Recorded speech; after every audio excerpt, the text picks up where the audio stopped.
పెను తుఫాను తలొంచి చూసే తొలి నిప్పు కణం అతడే. मतलब मुसलमान का मतलब कांग्रेस, कांग्रेस का मतलब मुसलमान.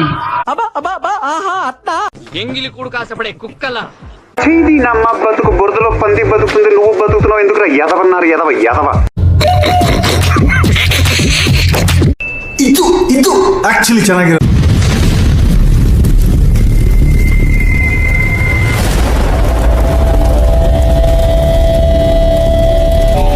ನಮಸ್ಕಾರ ವೀಕ್ಷಕರೇ, ನಾನು ಹಿಂದೂ ಶಿವಸೇನಾ ಯೂಟ್ಯೂಬ್ ಚಾನಲ್ಗೆ ಸ್ವಾಗತ ಸುಸ್ವಾಗತ.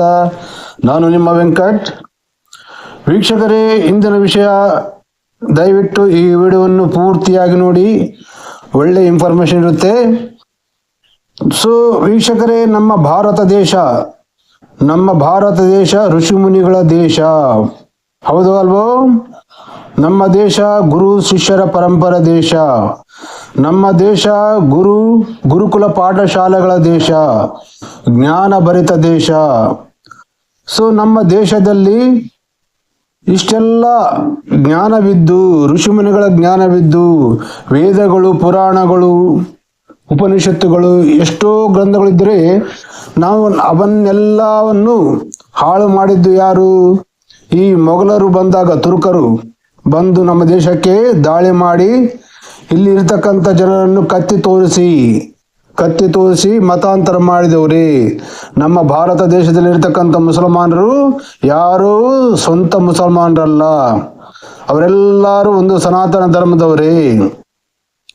ಹಾಗೂ ನಮ್ಮ ದೇಶದಲ್ಲಿ ಬ್ರಿಟಿಷರು ಬಂದ ನಂತರ ನಮ್ಮ ದೇಶದಲ್ಲಿ ಇದ್ದ ಗುರುಕುಲ ಪಾಠಶಾಲೆಗಳನ್ನು ನಾಶ ಮಾಡಿ ಅವರ ವಿದ್ಯಾವಿಧಾನವನ್ನು ಅನುಸರಿಸಲು ನಮ್ಮ ಗುರುಕುಲ ಪಾಠಶಾಲೆಗಳನ್ನು ನಾಶ ಮಾಡಿದರು. ಹಾಗೂ ನಮ್ಮ ದೇಶದಲ್ಲಿರ್ತಕ್ಕಂಥ ಋಷಿಮುನಿಗಳು 120, 150, 200 ವರ್ಷ, 300 ವರ್ಷ ಸ್ಟ್ರಾಂಗ್ ಆಗಿ ಬದುಕಿರ್ತಕ್ಕಂಥ ಉದಾಹರಣೆಗಳಿವೆ. ಅವರು ಅಷ್ಟು ವರ್ಷಗಳ ಕಾಲ ಆಯುಷು ಹಾಗೂ ಆರೋಗ್ಯ, ಆಗ ಹಾಸ್ಪಿಟಲ್ಗಳು ಇದ್ದಿಲ್ಲ, ಹೌದಾ ಅಲ್ವಾ? ದವಾಖಾನೆಗಳು ಇದ್ದಿಲ್ಲ.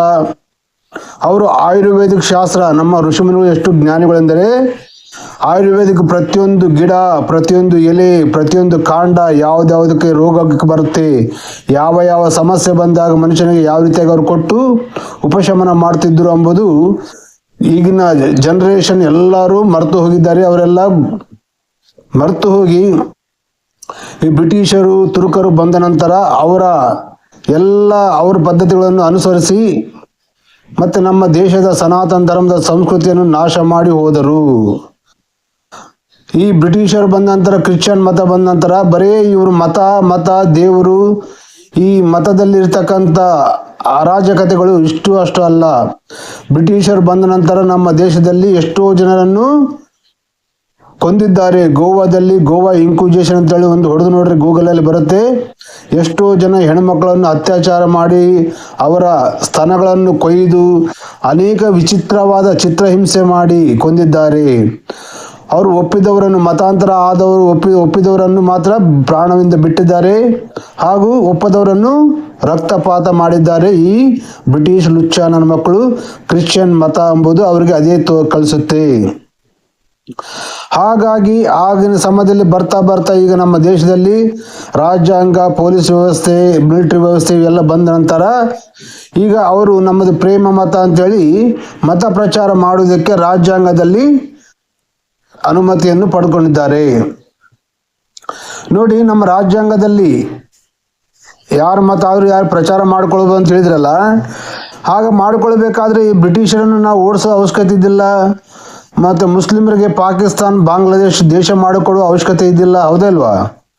ಇವಾಗ ಮುಸ್ಲಿಂ ಇರೋದು ಯಾರು? ಮೇನು ಮತಾಂತರ ಮಾಡೋರು ಯಾರು? ಮುಸ್ಲಿಮರು, ಕ್ರೈಸ್ತವರು ಬಿಟ್ಟರೆ ಬೇರೆ ಯಾರು ಮತಾಂತರ ಮಾಡುವುದೇ ಇಲ್ಲ, ಅವ್ರ ಮತವನ್ನು ಪ್ರಚಾರ ಮಾಡುವುದೂ ಇಲ್ಲ. ಮುಸ್ಲಿಮರು ಲವ್ ಜಿಹಾದ್, ತೂಕು ಜಿಹಾದು, ಎಷ್ಟೋ ಜಿಹಾದ್ಗಳನ್ನು ಮಾಡ್ತಾರೆ, ಹೌದಲ್ವಾ?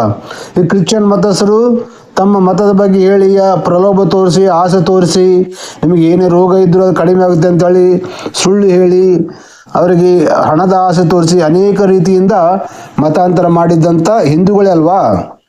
ಹೌದಲ್ಲ? ಕ್ರಿಶ್ಚಿಯನ್ರೇ, ನೀವು ಕೂಡ ಆಲೋಚನೆ ಮಾಡಿ, ನೀವೊಂದು ಸಮಯದಲ್ಲಿ ಹಿಂದೂಗಳೇನಾ ಇಲ್ಲ ಕ್ರಿಶ್ಚಿಯನ್ರ? ಹೌದಲ್ವಾ? ಸೊ ಹೀಗೆ ನಮ್ಮ ಸನಾತನ ಧರ್ಮದಲ್ಲಿ ಇರ್ತಕ್ಕಂಥ ಜ್ಞಾನವನ್ನು, ಋಷಿ ಮುನಿಗಳ ಜ್ಞಾನವನ್ನು, ನಮ್ಮ ಯೋಗ ಪದ್ಧತಿಯನ್ನು ಮರೆತು ನಾವು ಇವತ್ತು ಕ್ರಿಶ್ಚಿಯನ್ರ ಪದ್ಧತಿಯನ್ನು ಅನುಸರಿಸಿ ಜೀವನ ಮಾಡ್ತಾ ಇದ್ದೇವೆ. ಮತ್ತೆ ನಮ್ಮ ಜೀವನ ವೈಭವ, ನಮ್ಮ ಭಾರತ ದೇಶದ ವೈಭವ, ಪ್ರತಿಯೊಬ್ಬರು ಆರೋಗ್ಯದಿಂದ ಬದುಕಬೇಕು ನಾನು ಅಂತ ಅಂದ್ಕೊಂಡವರು, ಪ್ರತಿಯೊಬ್ಬರು ಆರೋಗ್ಯದಿಂದ 120, 150, 200 ವರ್ಷ ಬದುಕಬೇಕು ಅಂತ ಅಂದ್ಕೊಂಡವರು ಯೋಗ ಸಾಧನೆ ಪದ್ಧತಿಯನ್ನು ಮತ್ತೆ ನಾವು ಪುನರಾರಂಭ ಮಾಡಲೇಬೇಕು. ನಮ್ಮ ದೇಶವನ್ನು ಆರೋಗ್ಯದ ದೇಶವಾಗಿ ಮಾಡಬೇಕು. ಅದಕ್ಕೆ ಕಾರಣ ನಾವೆಲ್ಲರೂ ಮತ್ತೆ ವೀಕ್ಷಕರೇ, ನಾವೆಲ್ಲರೂ ಮತ್ತೆ ಯೋಗ ಸಾಧನೆಯನ್ನು, ನಮ್ಮ ಗುರು ಶಿಷ್ಯರ ಪರಂಪರೆಯನ್ನು ಮುಂದುವರಿಸಬೇಕು, ಮತ್ತೆ ಪ್ರಾರಂಭ ಮಾಡಬೇಕು. ನಮ್ಮ ದೇಶದಲ್ಲಿ ಪ್ರತಿಯೊಬ್ಬರು ಋಷಿಮುನಿಗಳು ಈಗಲೂ ಇದ್ದಾರೆ, ಹೌದಲ್ವಾ? ಆದರೆ ಈ ಕ್ರಿಶ್ಚಿಯನ್ರ ಮತ ಹೇಗೆ ಉಟ್ಕೊಳ್ತು ಹಾಗೆ ಈ ಬ್ರಹ್ಮಕುಮಾರಿ ಮತ ಅಂತ ಉಟ್ಕೊಳ್ತು. ಇವರು ಹೇಳ್ತಿರೋದೆಲ್ಲ ಜೀಸಸ್ ಕ್ರೈಸ್ಟ್ ಹೇಳಿದ ಗಾಡ್ ಇಸ್ ಲೈಟ್ ಅಂತ ಹೇಳಿ, ಮತ್ತು ಮುಸಲ್ಮಾನರು ಹೇಳಿದಂಥ ಅಲ್ಲಾ ನೂರ್ ಹೈ ಅಂತ ಹೇಳ್ತಾರಲ್ಲ, ನೂರ್ ಅಂದ್ರೆ ತಿರ್ಗಾ ಜ್ಯೋತಿನೇ ಅಂತ ಅರ್ಥ ಬರುತ್ತೆ ಅಂತ ಹೇಳಿ ಅವರು ಹೇಳಿದ ಪರಮಾತ್ಮ ನಂಬುತ್ತಾರೆ ಹೊರತು ನಮ್ಮ ಹಿಂದೂ ಸನಾತನ ಧರ್ಮದಲ್ಲಿ ಇರ್ತಕ್ಕಂಥ ಪರಮಾತ್ಮನ ಇವರು ನಂಬೋದಿಲ್ಲ. ಹಾಗೂ ನಮ್ಮ ಪರಮಾತ್ಮ ಶರೀರ ತಗೊಳ್ತಾನೆ. ಅನೇಕ ಋಷಿ ಮುನಿಗಳು ತಪಸ್ಸು ಮಾಡಿದಾಗ ಅವರಿಗೆ ಶರೀರಧಾರಿಯಾಗಿ ಬಂದು ವರಗಳನ್ನು ಕೊಡ್ತಾನೆ. ಒಳ್ಳೆ ಭಾವನೆಯಿಂದ ತಪಸ್ಸು ಮಾಡಿದವರಿಗೆ, ಕೆಟ್ಟು ಭಾವನೆಯಿಂದ ತಪಸ್ಸು ಮಾಡಿದವರಿಗೆ ಆ ತಪಸ್ಸನ್ನು ಭಂಗ ಮಾಡಲು ಅನೇಕ ರೂಪಗಳಲ್ಲಿ ಬರ್ತಾನಂತೇಳಿ ನಮ್ಮ ಹಿಂದೂ ಸನಾತನ ಧರ್ಮದ ಗ್ರಂಥಗಳು ಹೇಳ್ತವೆ. ಆದರೆ ಈ ಬ್ರಹ್ಮಕುಮಾರಿಯರು ಏನು ಹೇಳ್ತಾರೆ? ಶಿವ ಪರಮಾತ್ಮ ಶರೀರ ತಗೊಳ್ಳೋದೇ ಇಲ್ಲ, ಆತಗೆ ಶರೀರನೇ ಇಲ್ಲ, ಆತ ಜ್ಯೋತಿ ಸ್ವರೂಪ. ಶರೀರ ಯಾಕೆ ತಗೊಳ್ಳೋದಿಲ್ಲ ಅಂದ್ರೆ ಆತ ಜನನ ಮರಣ ಚಕ್ರದ ಒಳಗಡೆ ಬರೋದಿಲ್ಲ ಅಂತ ಹೇಳ್ತಾರೆ ಅವರು. ಜನನ ಮರಣ ಚಕ್ರ ಅಂದ್ರೆ ಏನು? ಇವಾಗ ತಾಯಿ ಗರ್ಭದಲ್ಲಿ ನಾವು ಜನ್ಮ ತಗೊಂಡ್ರೆ ಜನನ ಆಗುತ್ತೆ, ಹೌದಲ್ವಾ?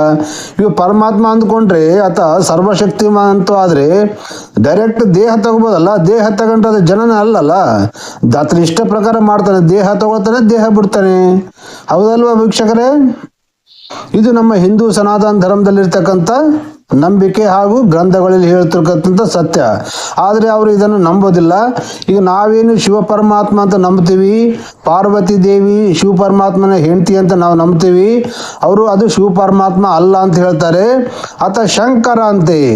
ಶಂಕರನಿಗೆ ಶರೀರ ಇದೆ, ಶಿವ ಪರಮಾತ್ಮನಿಗೆ ಶರೀರ ಇಲ್ಲ, ಆತ ಜ್ಯೋತಿ ಸ್ವರೂಪ ಅಂತ ಹೇಳ್ತಾರೆ. ಮತ್ತೆ ಜ್ಯೋತಿ ಸ್ವರೂಪ ಏನು ಮಾಡ್ತಾನೆ? ದೇಶಕ್ಕಾಗ್ಲಿ ಜನರಿಗಾಗಿ ಶಿವ ಪರಮಾತ್ಮ ಏನು ಮಾಡ್ತಾನೆ? ಏನು ಮಾಡ್ತಾ ಇಲ್ವಲ್ಲ, ಹೌದಲ್ಲ ವೀಕ್ಷಕರೇ? ಈಗ ಶಿವ ಪರಮಾತ್ಮ ಇಷ್ಟು ಯುದ್ಧಗಳು ನಡೀತೇವೆ, ಯುಕ್ರೇನ್, ರಷ್ಯಾ, ಮತ್ತೆ ಇಸ್ರಾಯೇಲ್, ಗಾಜಾ, ಪಾಲಿಸ್ತೀನ, ಮತ್ತೆ ಯಾವುದಿದೆ ಇರಾನ್ನಲ್ಲಿ ಮುಸ್ಲಿಂ ದೇಶನೇ ಅದು, ಹೌದಾ? ಆ ಮುಸ್ಲಿಂ ದೇಶದಲ್ಲಿ ಇಷ್ಟು ವರ್ಷ ಮುಸ್ಲಿಂ ಅನುಸರಿಸಿದವರೇ ಈಗ ಮುಸ್ಲಿಮರೇ ಅದನ್ನು ಅನುಸರಿಸಲು ನಿರಾಕರಿಸಿ ಹೋರಾಟ ಮಾಡ್ತಾ ಇದ್ದಾರೆ. ಅನೇಕ ಮಸೀದಿಗಳನ್ನು ನಮಾಜ್ ಮಾಡೋ ಮಸೀದಿಗಳನ್ನೇ ಮುಸಲ್ಮಾನರೇ ಸುಟ್ಟಾಕಿದ್ರು. ನಮಗೆ ಈ ಪದ್ಧತಿನೇ ಬೇಡ, ನಾವೆಲ್ಲ ಸನಾತನ ಧರ್ಮದವರೇ ಅಂತೇಳಿ ಈಗ ಅವರು ಸೂರ್ಯನ ಅದನ್ನ ಇಟ್ಕೊಂಡು ಹೋರಾಟ ಮಾಡ್ತಾ ಇದ್ದಾರೆ, ಹೌದಲ್ವ ವೀಕ್ಷಕರೇ? ನಿಮ್ಗೆಲ್ಲ ಗೊತ್ತಲ್ಲ, ಯಾಕಂದ್ರೆ ಪ್ರಪಂಚ ಎಲ್ಲ ಇದ್ದಿದ್ದು ಸನಾತನ ಧರ್ಮನೇ. ಈ ಸನಾತನ ಧರ್ಮವನ್ನು ಹೇಗೆ ನಾಶ ಮಾಡಿದ್ರೆ ಅಂತ ಹೇಳಿದ್ರೆ ಹೇಳ್ತೀನಿ. ದ್ವಾಪರ ಯುಗದಲ್ಲಿ ಶ್ರೀಕೃಷ್ಣ ಪರಮಾತ್ಮ ತನ್ನ ಅವತಾರ ಮುಗಿಸುವ ಸಮಯದಲ್ಲಿ ಕಲಿಪುರುಷ ತಪಸ್ಸು ಮಾಡಿ ವರವನ್ನು ಪಡಿತಾನೆ. ಕಲಿಯುಗದಲ್ಲಿ ನನ್ನನ್ನೇ ದೇವರಂತ ತಿಳ್ಕೊಂಡು ಪೂಜೆ ಮಾಡಬೇಕೆಲ್ಲರೂ, ನನ್ನನ್ನೇ ದೇವರೆಂದು ಪೂಜೆ ಮಾಡ್ಬೇಕಂತ ಹೇಳಿ ವರ ಪಡ್ಕೊಂಡಾಗ ಶ್ರೀಕೃಷ್ಣ ಪರಮಾತ್ಮ ಆ ವರವನ್ನು ಕೊಟ್ಟಿದ್ದಾನೆ. ಹಾಗಾಗಿ ಇಲ್ಲಿಂದ ನಮ್ಮ ದೇಶದಿಂದ ದ್ವಾಪರ ಯುಗ ಮುಗಿತಿದ್ದ ಹಾಗೆ ಶ್ರೀಕೃಷ್ಣನ ವಂಶಸ್ಥರು, ಯಾದವ ವಂಶಸ್ಥರು, ಈಗಿನ ಕಲಿಯುಗದಲ್ಲಿ ಅವರನ್ನು ಯಹೂದಿಗಳಂತ ಹೇಳ್ತೀವಿ ನಾವು. ಆಗ ಅವರು ಯಾದವ ಕುಲಸ್ಥರು, ಶ್ರೀಕೃಷ್ಣನ ವಂಶಸ್ಥರು. ಅವರನ್ನು ಇಲ್ಲಿಂದ ಶ್ರೀಕೃಷ್ಣ ಪರಮಾತ್ಮ ಇಸ್ರೇಲ್ ದೇಶಕ್ಕೆ ಕಳಿಸ್ತಾನೆ, ನಮ್ಮ ಭಾರತ ದೇಶದಿಂದ. ಯಾಕಂದ್ರೆ ಕಲಿಪುರುಷ ಉಡಿಸ್ಬೇಕಂದ್ರೆ ನಮ್ಮ ಪುಣ್ಯ ಭೂಮಿ ಭಾರತ ದೇಶದಲ್ಲಿ ಉಡ್ಸಕ್ಕೆ ಸಾಧ್ಯ ಇಲ್ಲಲ್ಲ. ಯಾಕಂದ್ರೆ ಇದು ದೇವರುಗಳು ಜನ್ಮ ತಾಳಿದಂತ ನಾಡು. ಹಾಗಾಗಿ ಅವನ ಈ ದೇಶಕ್ಕೆ ದೂರದಲ್ಲಿ ಹುಟ್ಟಿಸಿ ಅಲ್ಲಿಂದ ಆತನ ಆಳ್ವಿಕೆ ಪ್ರಾರಂಭ ಮಾಡ್ತಾನೆ. ಈ ಯಹೂದಿಗಳಿಗೆ ಒಂದು ಗ್ರಂಥ ಬರ್ಕೊಳ್ತಾರೆ, ತಾಲ್ಮೋಡ್ ಅಂತೇಳಿ, ತೋರಾ ಅಂತೇಳಿ.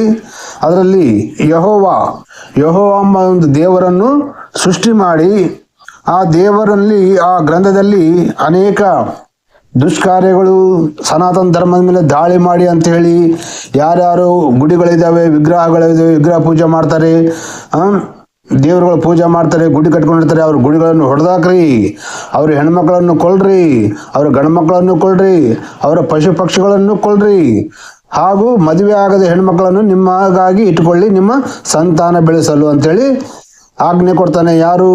ಜೀಸಸ್ ಕ್ರೈಸ್ಟ್ ಹೇಳ್ತಕ್ಕಂಥ ಗಾಡ್ ಇಸ್ ಲೈಟ್, ಜ್ಯೋತಿ ಸ್ವರೂಪ ಅಂತ ಇವರೇ ನಂಬ್ತಾರಲ್ಲ ಬ್ರಹ್ಮಕುಮಾರಿಯರು, ಆ ಜ್ಯೋತಿ ಸ್ವರೂಪನೇ ಹೇಳಿದ್ದಾನೆ ಈ ಮಾತುಗಳನ್ನ. ಸೊ ಅಲ್ಲಿಂದ ಆ ತಾಲ್ಮೋಡ್ ಗ್ರಂಥದಲ್ಲಿ ಆ ಯಹೂದಿಗಳಿಗೆ ಬಾನಿಸದಲ್ಲಿ ಇರ್ತಾರೆ. ಯಾರು? ಈ ರೋಮನ್ ಅಂತೇಳಿ ಇನ್ನು ಕೆಲವರು ಇರ್ತಾರೆ ಅಲ್ಲಿ ರಾಜ್ಯಗಳಲ್ಲಿ ಬಾನಿಸಗಳಾಗಿ ಮಾಡಿಕೊಂಡು ಅವರನ್ನು ಬಾನಿಸರನ್ನಾಗಿ ಮಾಡಿದಾಗ ಅವರ ಗ್ರಂಥಗಳಲ್ಲಿ ಬರ್ಕೊಂಡಂಥ ವಿಷಯವೇನೆಂದರೆ, ನಿಮಗೊಂದು ರಕ್ಷಕ ಬರ್ತಾನೆ, ನಿಮ್ಮನ್ನು ರಕ್ಷಿಸಲು ಒಬ್ಬ ರಕ್ಷ ಬರ್ತಾನೆ, ಅವನು ರಾಜ ಆಗ್ತಾನೆ, ಆ ರಾಜ ನಿಮ್ಮನ್ನು ಪರಿಪಾಲನೆ ಮಾಡ್ತಾನೆ ಅಂತೇಳಿ ಒಂದು ವಾಕ್ಯ ಇದೆ. ಅಂದರೆ ಅದೇ ಮುರಳಿ ಇದೆ. ಆ ಮುರಳಿಯನ್ನು ಆಧರಿಸಿ ಆ ಗ್ರಂಥವನ್ನು ಓದಿ ಈ ಕ್ರಿಶ್ಚಿಯನ್ ಎಂಬ ಲುಚ್ಚ ನನ್ನ ಮಕ್ಕಳು, ಬ್ರಿಟಿಷ್ ನನ್ನ ಮಕ್ಕಳು ಅವರ ಗ್ರಂಥವನ್ನು ಕಾಪಿ ಹೊಡ್ಕೊಂಡು ಹೈಜಾಕ್ ಮಾಡಿ ಬೈಬಿಲ್ ಎಂಬ ಒಂದು ಗ್ರಂಥವನ್ನು ತಯಾರು ಮಾಡಿ ಹಳೆಯ ನಿಬಂಧನ ಹೊಸ ನಿಬಂಧನ ಅಂತೇಳಿ ಯೇಸು ಕ್ರಿಸ್ತನನ್ನು ತಯಾರು ಮಾಡ್ತಾರೆ ಈ ಕ್ರಿಶ್ಚಿಯನ್ರು. ಯೇಸು ಕ್ರಿಸ್ತನನ್ನು ತಯಾರು ಮಾಡಿ ಅಲ್ಲಿಂದ ಇವರು ಅವರ ಮತವನ್ನೇ, ಅವರ ಗ್ರಂಥವನ್ನೇ ಹೈಜಾಕ್ ಮಾಡಿ ಮತ್ತೆ ಆಗಿನ ಸಮಯದಲ್ಲಿ ಈ ಕ್ರಿಶ್ಚಿಯನರು ಯೇಸು ಕ್ರಿಸ್ತನೇ ರಕ್ಷಕ ಅಂತೇಳಿ ನಂಬಬೇಕಂತೇಳಿ ಯಹೂದಿಗಳ ಮೇಲೆ ದಾಳಿ ಮಾಡ್ತಾರೆ. ಆ ಯಹೂದಿಗಳು ಯೇಸು ಕ್ರಿಸ್ತನು ನಂಬೋದಿಲ್ಲ. ಅವನು ಯೇಸು ಕ್ರಿಸ್ತ ಎಂಬವನು ಒಂದು ವ್ಯಭಿಚಾರದಿಂದ ಹುಟ್ಟಿದಂಥ ವ್ಯಕ್ತಿ. ರೋಮನ್ ಸಾಮ್ರಾಜ್ಯದ ರೋಮನ್ ಸೈನಿಕ ಪ್ಯಾಂಥರೆನ್ ಎಂಬವನಲ್ಲಿ ಈ ಮೇರಿ ಎಂಬಕಿ ಅಕ್ರಮ ಸಂಬಂಧ ಇಟ್ಟುಕೊಂಡು ಜನ್ಮ ತಾಳಿದಂಥವನೇ ಯೇಸು ಅಂತೇಳಿ ಅವರು ನಂಬೋದಿಲ್ಲ. ಹಾಗಾಗಿ ಅವರ ಮೇಲೆ ಕೆಲವೊಂದ್ಸಲ ದಾಳಿ ಮಾಡಿದ್ದಾರೆ. ಆಮೇಲೆ ಮುಸ್ಲಿಮರು ದಾಳಿ ಮಾಡಿದ್ದಾರೆ ಅವರ ಮೇಲೆ. ಅದು ನಾನು ಮುಂದೆ ಹೇಳ್ತೇನೆ ವೀಕ್ಷಕರೇ. ಹೀಗೆ ಯೇಸು ಕ್ರಿಸ್ತನು ಮತವನ್ನು ಪ್ರಚಾರ ಮಾಡಿ ನನ್ನ ಸುವಾರ್ಥವನ್ನು ಸರ್ವಲೋಕಕ್ಕೆ ಹೇಳಿ ಅಂತೇಳಿ ಈ ಕಲಿಪುರುಷ ಹೇಳ್ತಾನೆ. ಆಗ ಆ ಇಸ್ರೇಲ್ ದೇಶದಲ್ಲಿ ಹುಟ್ಟಿರತಕ್ಕಂಥ ಈ ಕ್ರೈಸ್ತವ ಮತ ಅಲ್ಲಿಂದ ಎಲ್ಲ ಪ್ರಪಂಚ ಎಲ್ಲ ಸನಾತನ ಧರ್ಮ ಆಚಾರ ಇತ್ತು. ಒಂದೊಂದು ದೇಶದಲ್ಲಿ ಒಂದೊಂದು ಆಚಾರ, ಒಂದೊಂದು ದೇಶದಲ್ಲಿ ಒಂದೊಂದು ಸಂಸ್ಕೃತಿ, ಹೀಗೆ ಅನೇಕ ವಿಗ್ರಹ ರೂಪಗಳು, ವಿಗ್ರಹ ಆರಾಧನೆ, ಸೂರ್ಯ ಆರಾಧನೆ, ಹೀಗೆ ಅನೇಕ ರೂಪದಲ್ಲಿ ತಮ್ಮ ತಮ್ಮ ಸಂಸ್ಕೃತದಲ್ಲಿ ತಮ್ಮ ತಮ್ಮ ಸಂಸ್ಕಾರದಲ್ಲಿ ಪೂಜಾ ಪಾಠಗಳು ಮಾಡ್ತಾ ಇದ್ದರು. ಆಗ ಈ ಕಲಿಪುರುಷನ ಮತ ಹುಟ್ಟಿದ ನಂತರ ಈ ಜೀಸಸ್ ಕ್ರೈಸ್ಟ್ ಇದನ್ನೆಲ್ಲ ಕಲಿಪುರುಷ ಈತನನ್ನು ಕ್ರೈಸ್ತವರು ತಯಾರು ಮಾಡಿ ಅಲ್ಲಿಂದ ಅವರು ಸುವಾರ್ತೆ ಅಂತೇಳಿ ಪ್ರತಿಯೊಂದು ದೇಶಕ್ಕೆ ತಿರುಗಿ ಹೋಗಿ ಅಲ್ಲಿ ಇರ್ತಕ್ಕಂಥವ್ರನ್ನು ಬಲವಂತವಾಗಿ ಮತಾಂತರ ಮಾಡಿದ್ದಾರೆ. ಒಪ್ಪಿದವರನ್ನು ಬಿಟ್ಟಿದ್ದಾರೆ, ಒಪ್ಪಲಾರದವರನ್ನು ಕತ್ತಿಯಿಂದ ರಕ್ತಪಾತ ಮಾಡಿ ಹತ್ಯೆ ಮಾಡಿದ್ದಾರೆ. ಮತ್ತು ಅಲ್ಲಿರ್ತಕ್ಕಂಥ ಸನಾತನ ಧರ್ಮದ ಸಂಸ್ಕೃತಿಗಳನ್ನೆಲ್ಲವನ್ನು ನಾಶ ಮಾಡಿ, ಮಂದಿರಗಳನ್ನು ನಾಶ ಮಾಡಿ ಹೊಡೆದು ಹಾಕಿ ಇವರ ಚರ್ಚ್ಗಳನ್ನು ಕಟ್ಟಿಕೊಂತ ಬಂದಿದ್ದಾರೆ. ಹೀಗಾಗಿ ಇವತ್ತು 150 ದೇಶದಲ್ಲಿ ಕ್ರೈಸ್ತವ ಮತ ತಯಾರಾಗಿದೆ ಈ ಕಲಿಪುರುಷನದಿಂದ. ಅರ್ಥ ಆಯ್ತಲ್ಲ ವೀಕ್ಷಕರೇ? ಸೊ ಈ ಕ್ರೈಸ್ತವ ಮತ ಹುಟ್ಟಿದ 500-600 ವರ್ಷಗಳ ನಂತರ ಈ ಬೈಬಲ್ನಲ್ಲಿ ಏನು ಹೇಳಿದೆ, ಇವಾಗ ಅವರು ತಾಲ್ಮೋಡ್ ಗ್ರಂಥದಲ್ಲಿ ಒಬ್ಬ ರಕ್ಷಕ ಬರ್ತಾನೆ ಅಂತ ಹೇಳಿ ಒಂದು ಯಾವ ರೀತಿಯಾಗಿ ಒಂದು ವಾಕ್ಯ ಇದೆಯೋ, ಆ ವಾಕ್ಯವನ್ನು ಆಧರಿಸಿ ಈ ಕ್ರಿಶ್ಚಿಯನ್ರು ಬೈಬಲ್ ಅಂತೇಳಿ ಒಂದು ಹೊಸ ಗ್ರಂಥವನ್ನು ತಯಾರು ಮಾಡಿದ್ರಲ್ಲ, ಹಾಗೆ ಈ ಬೈಬಲ್ನಲ್ಲಿ ಯೇಸು ಕ್ರಿಸ್ತ ಒಂದು ಮೆಸೇಜ್ ಕೊಟ್ಟಿದ್ದಾನೆ. ಏನು? ಈಗ ನಾನು ಹೋಗುವ ಸಮಯ ಬಂದಿದೆ, ನಿಮಗೆ ಇನ್ನೊಬ್ಬ ಪ್ರವರ್ತ ಬರ್ತಾನೆ, ಆತ ಬಂದ ನಂತರ ನಿಮಗೆ ಎಲ್ಲ ಉಳಿದದ್ದೆಲ್ಲವನ್ನು ಹೇಳ್ತಾನೆ ಅಂತೇಳಿ ಈ ಯೇಸು ಕ್ರಿಸ್ತ ಒಂದು ವಾಕ್ಯ ಹೇಳಿದ್ದಾನೆ ಬೈಬಲ್ನಲ್ಲಿ. ಆ ವಾಕ್ಯವನ್ನು ಆಧರಿಸಿ, ಆ ವಾಕ್ಯವನ್ನು ಹಿಡ್ಕೊಂಡು ಈ ಅರಬ್ ದೇಶದವರು ನಾವು ಯೇಸು ಕ್ರಿಸ್ತ ಹೇಳಿದಂಥ ಪ್ರವರ್ತ ನಮ್ಮ ಮೊಹಮ್ಮದ್ ಪ್ರವರ್ತೆ ಅಂತೇಳಿ ಅವರೊಂದು ಕುರಾನ್ ತಯಾರು ಮಾಡಿಕೊಂಡು ಅವರು ಅಲ್ಲಿಂದ ಎಲ್ಲ ದೇಶಗಳನ್ನು ಸುತ್ತುತ್ತಾ ಕತ್ತಿ ಇಟ್ಟು ಮತಾಂತರ ಮಾಡಿ ಇವತ್ತು ಪ್ರಪಂಚದಲ್ಲಿ 54 ದೇಶಗಳು ಮುಸ್ಲಿಂ ದೇಶಗಳಿವೆ. ಹೌದಲ್ವಾ? ಇಲ್ಲಾಂದ್ರೆ ಒಂದು ದೇಶದ ಹುಟ್ಟಿದಂತ ಇಷ್ಟು ದೇಶಗಳು ಮುಸ್ಲಿಂ ಹಿಂಗೆ ಆಗ್ತದೆ, ಅವರು ಪ್ರಚಾರ ಮಾಡಿದ್ರೆ ಅಲ್ವಾ? ಯಾಕಂದ್ರೆ ಅದು ಸುಳ್ಳು, ಅದನ್ನ ಪ್ರಚಾರ ಮಾಡಬೇಕು, ಅದು ಅವರಿಂದ ಬದುಕ್ತಾರೆ ಅವರು, ಪಾಸ್ಟರ್ಗಳು ಮತ್ತು ಮುಲ್ಲಾಗಳು ಆ ಮತದಿಂದಾನೇ ಬದುಕ್ತಾರೆ ಅವರು. ಹಾಗಾಗಿ ಕತ್ತಿ ತೋರಿಸಿ ಆಗಿನ ಸಮಯದಲ್ಲಿ ಮತಾಂತರ ಮಾಡಿದ್ದಾರೆ. ಆದರೆ ವೀಕ್ಷಕರೇ ಚೆನ್ನಾಗಿ ಗಮನಿಸಿ, ನಾವು ಸನಾತನ ಧರ್ಮ ಸರ್ವಶ್ರೇಷ್ಠ ಧರ್ಮ, ಅದೇ ನಮ್ಮ ಧರ್ಮ.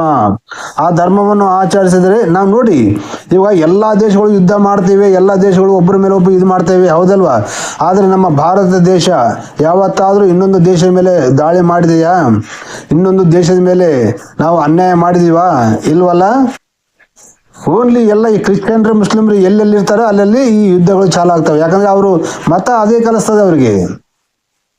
ಆದರೆ ನಮ್ಮ ಭಾರತ ದೇಶ ಋಷಿಮುನಿಗಳ ದೇಶ, ಜ್ಞಾನದ ದೇಶ, ಇನ್ನೊಬ್ಬರ ಮೇಲೆ ಅಹಿಂಸಾ ಪರಮೋ ಧರ್ಮ ಅಂತ ಹೇಳಿದೆ. ಅಂದ್ರೆ ಅಹಿಂಸೆ ಮಾಡಿದ್ರೆ ಅದು ಪರರ ಧರ್ಮ, ನಾವು ಅಹಿಂಸೆ ನಾವು ಮಾಡಬಾರ್ದು ಅಂತ ಹೇಳ್ತದೆ ನಮ್ಮ ಧರ್ಮ, ಹೌದಾ?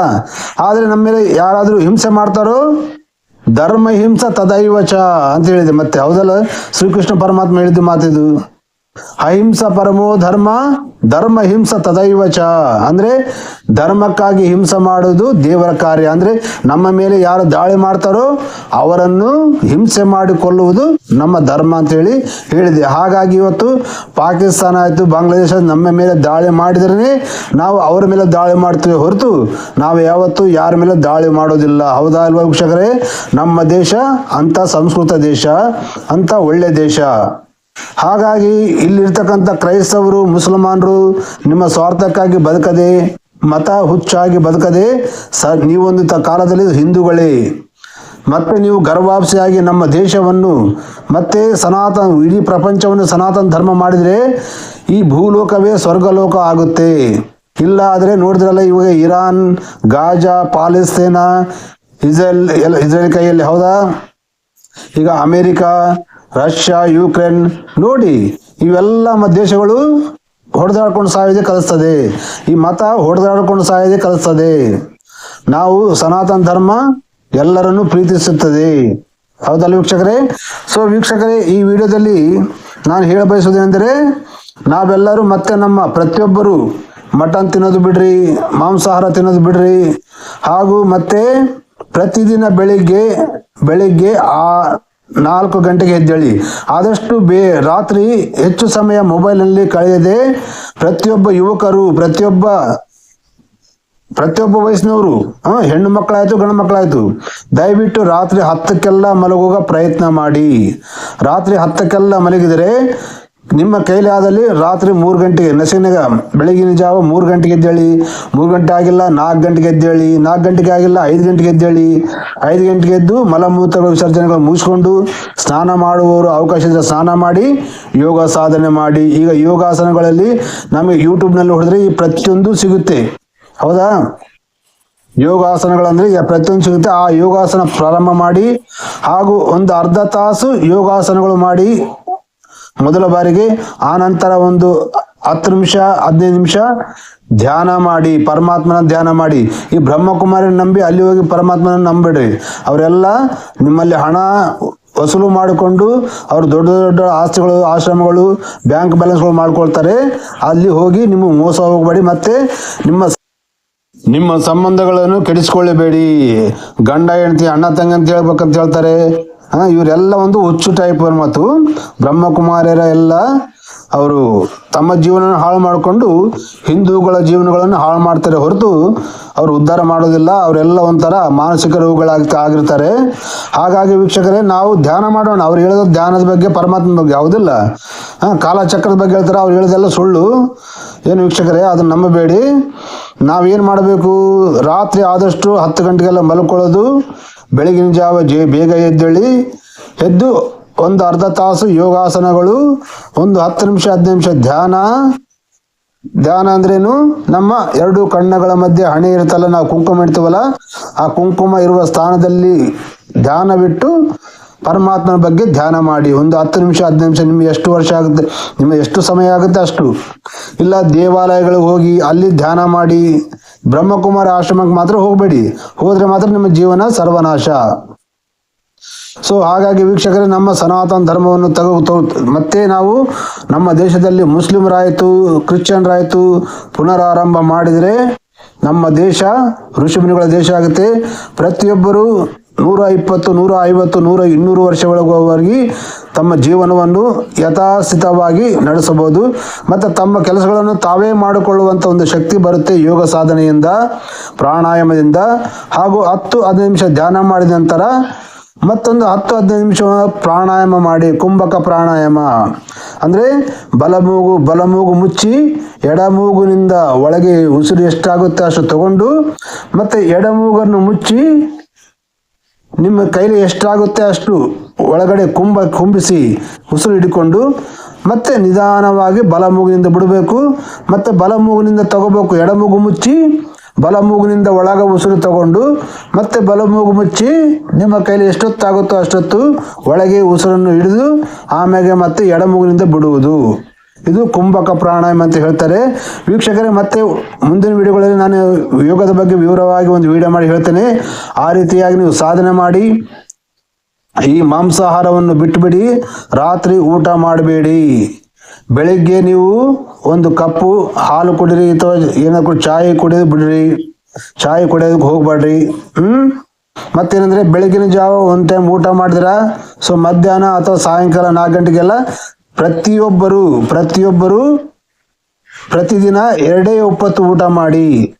8 ತಾಸಿನ ಒಳಗಡೆ 2 ಟೈಮ್ ಊಟ ಮಾಡಿ. ಹೌದಾ? 2 ಟೈಮ್ ಊಟ ಮಾಡಿದ್ರೆ ಇದು ನಿಮ್ಮ ಆರೋಗ್ಯವನ್ನು ಇಷ್ಟು ಚೆನ್ನಾಗಿ ಮಾಡುತ್ತೆ, ನೀವು ಹಾಸ್ಪಿಟ್ಲಿಗೆ ಹೋಗುವ ಪರಿಸ್ಥಿತಿಯೇ ಬರುವುದಿಲ್ಲ. ಸೊ ವೀಕ್ಷಕರೇ, ಮತ್ತೆ ಇವತ್ತಿನ ವಿಡಿಯೋದಲ್ಲಿ ನಾನು ಇಷ್ಟೇ ಹೇಳ್ತೇನೆ. ಮತ್ತೆ ವಿಡಿಯೋ ದೊಡ್ಡದಾಗುತ್ತೆ. ಮತ್ತೆ ದಯವಿಟ್ಟು ಈ ವಿಡಿಯೋವನ್ನು ಎಲ್ಲರಿಗೂ ಶೇರ್ ಮಾಡಿ. ನಮ್ಮ ಚಾನಲನ್ನು ಸಬ್ಸ್ಕ್ರೈಬ್ ಮಾಡಿಕೊಂಡಿಲ್ಲ ಅಂದರೆ ಸಬ್ಸ್ಕ್ರೈಬ್ ಮಾಡಿಕೊಳ್ಳಿ, ಲೈಕ್ ಮಾಡಿ, ಹಾಗೂ ನಿಮ್ಮ ಅಭಿಪ್ರಾಯ ಕಾಮೆಂಟ್ ಮಾಡಿ ತಪ್ಪದೇ ತಿಳಿಸಿ. ನಿಮಗೆ ಏನೇ ಪ್ರಶ್ನೆಗಳು ಇದ್ದರೆ ಕಾಮೆಂಟ್ ತಿಳಿಸಿ, ಅಥವಾ ನನ್ನ ನಂಬರ್ ಇರುತ್ತೆ, ನನ್ನ ನಂಬರಿಗೆ ಫೋನ್ ಮಾಡಿ ನೀವು ನಿಮ್ಮ ಅಭಿಪ್ರಾಯಗಳನ್ನು ಕೇಳಬಹುದು. ಓಕೆನಾ ವೀಕ್ಷಕರೇ? ಸೊ ವೀಕ್ಷಕರೇ, ಮತ್ತೆ ಮುಂದಿನ ವಿಡಿಯೋದಲ್ಲಿ ಮತ್ತೆ ಭೇಟಿಯಾಗೋಣ. ಅಲ್ಲಿವರೆಗೆ ನೋಡ್ತಾ ಇರಿ ನಾನು ಹಿಂದೂ ಶಿವಸೇನಾ ಯೂಟ್ಯೂಬ್ ಚಾನಲ್. ನಾನು ನಿಮ್ಮ ವೆಂಕಟ್. ಜೈ ಹಿಂದ್, ವಂದೇ ಮಾತರಂ, ಭಾರತ್ ಮಾತಾ ಕಿ ಜೈ. ಜೈ ಸನಾತನ ಧರ್ಮ, ಜೈ ಋಷಿಮುನಿಗಳ ದೇಶಕ್ಕೆ ಜೈ.